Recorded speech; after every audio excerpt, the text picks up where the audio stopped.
Hello friends, recently I was asked, how do you study yoga? Since this has been a big part of my life for the last 13 years, I wanted to offer some reflections on this process. When I was first starting out, I asked a Zen master, what does it mean to have a spiritual practice? And he responded, there is always more that you can be aware of. That message has stuck with me ever since, and it has really opened up as the foundation of my yoga practice. Now, for a lot of people, the entry point into yoga might be a yoga studio where there's a bunch of sweaty people on a yoga mat. And while movement practice can certainly be a part of yoga, the science and philosophy of yoga itself is much broader and is really about working with awareness. In my personal experience, which is really what I'm going to focus on here, my practice of studying yoga has consisted of a daily practice of physical movement and meditation, coupled with study with daily reflection. And I want to expand a little bit on exactly how those things come together. So first, the daily practice is something that allows me to process everything that comes up in the experience of life. I run a startup. It's extremely demanding in almost every way imaginable. And if I didn't have my daily practice, I honestly don't know how I could handle the demands of startup life. It's something that allows me to process everything that comes up for me. It allows me to reconnect with my body. It allows me to center myself and reconnect with my purpose and calling through this work. Why am I doing this? Why am I going through this? What am I committed to? What am I devoted to? And in that process, it also creates space for receptivity. And this is really the foundation of yoga, because yoga isn't about getting you to believe something or accept something. It's really about creating receptivity so that you can have direct experience, so that you can discover for yourself the true nature of life or reality. The aspect of study allows me to deepen into that. So for me right now, study involves reading through various yogic texts. Right now I'm reading through a book that's about 1,000 pages long, and I'll read a few pages each day. And that offers me distinctions. It offers me an understanding with which to look at the experience I'm having with life and begin to discern different layers of that experience. In some way, if you think about awareness, awareness is a process, or rather becoming more aware. Becoming more aware is a process of cultivating distinction. I'll offer you an example. For example, let's say I'm agitated by a situation. So I'm just agitated.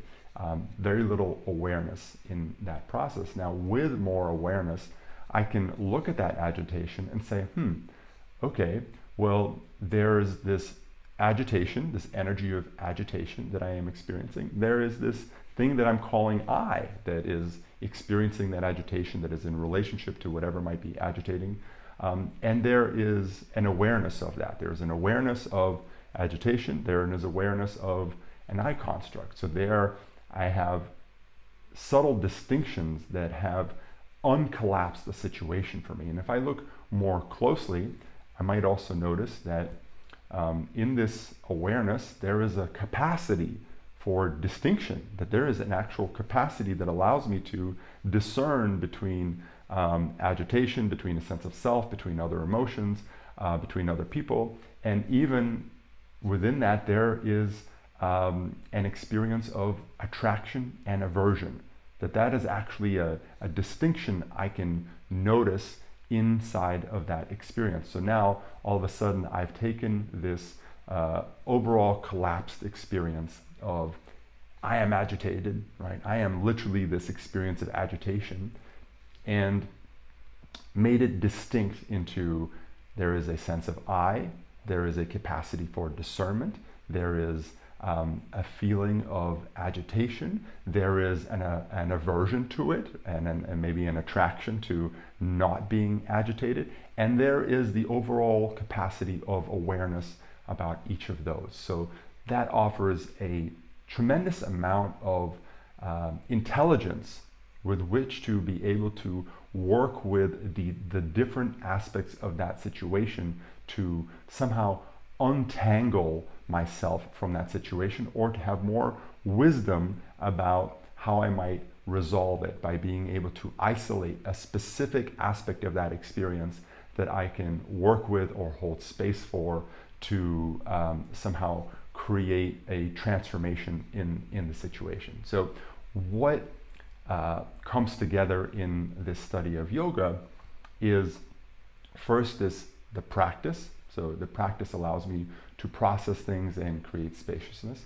Second, the study. The study introduces me to different distinctions that I might begin to notice in my experience of life, right? The distinction of a sense of I, the distinction of the capacity for discernment, the distinction of this energy of attraction and aversion, the distinction of particular facets of my experience. So that is all that's something that becomes more visible, that is introduced to me through the study of yoga. And then of course there is the experience of living life where all of this comes to play, because what you want to do is take these concepts that you are exploring and actually begin to discover them as a direct experience, right? If you're just doing a physical practice, that's great for clearing the space, but it doesn't necessarily give you the toolkit to begin to penetrate more deeply into the nature of life. And if you're just studying the philosophy of life as a text, that's great, and it introduces you to the concepts, but doesn't necessarily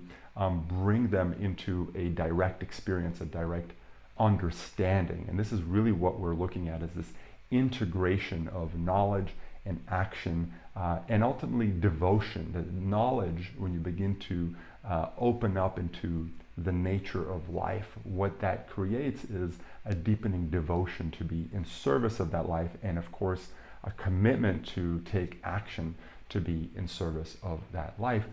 And that's what yoga offers, is this deepening relationship to yourself as an expression of life, and to the rest of life, and an awareness of the nature of that, an awareness of the mystery of that, and just being that. So this is how yoga has opened up in my life. This is what studying yoga means for me, and it really comes down to this basic element of cultivating receptivity, and then cultivating the capacity to become more aware through distinction and discernment, and then somehow working with all of that with increased intelligence.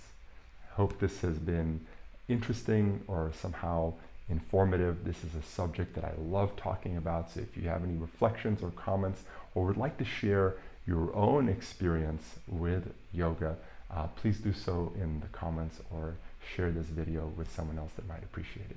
So much love.